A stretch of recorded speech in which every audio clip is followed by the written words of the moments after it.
Sir இதுதான் என் target நீங்க நினைச்ச ஒர்க் பண்றப்ப அது கிடைக்காம போகுது, அந்த எக்ஸாம் நீங்க செலக்ட் ஆகாம போறீங்க, போஸ்டிங் இல்லாம போகுது, உங்கள் கனவுகள் சிதைந்து போகிற மாதிரி ஒரு சூழ்நிலை வருதுன்னு வச்சுங்க. உங்கள் கனவுகள் சிதைந்து போகிற மாதிரி ஒரு சூழ்நிலை வருதுன்னு வச்சுங்க. வாழ்க்கை முடிஞ்சிருச்சுன்னு அர்த்தம் கிடையாது. ஒன்றினுடைய முடிவுதான் மற்றொன்றினுடைய துவக்கம். ஒரே ஒரு உதாரணம் சொல்லவா? விமானம் ஓடுபாதையில ஓடி முடிச்சதுக்கு அப்புறம் தான் மேல பறக்கும். கரெக்டா? விமானம் ஓடுபாதையில ஓடி முடிச்சதுக்கு அப்புறம் தான் மேல பறக்கும்.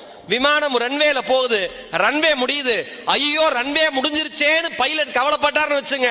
உள்ள உட்கார்ந்து இருக்கிற எல்லாரும் அரோகரா கோவிந்தா கோவிந்தா தான். கரெக்டா? ஆனா விமானிக்கு பைலட்டுக்கு தெரியும், என்ன தெரியும்? ஓடுபாதையினுடைய முடிவுதான் பறப்பதனுடைய தொடக்கம் என்று. ஓடுபாதையினுடைய முடிவுதான் பறப்பதனுடைய தொடக்கம் என்று. தயவு செஞ்சு எல்லாருமே மனசுல வச்சுங்க. நீங்கள் போன முறை தோற்றிருக்கிறீர்கள் என்றால் இந்த முறை வெற்றி பெற்று பறப்பதற்கான ஆயத்தம் என்று அர்த்தம் என்பதை மட்டும் யாரும் மறந்துவிடக் கூடாது.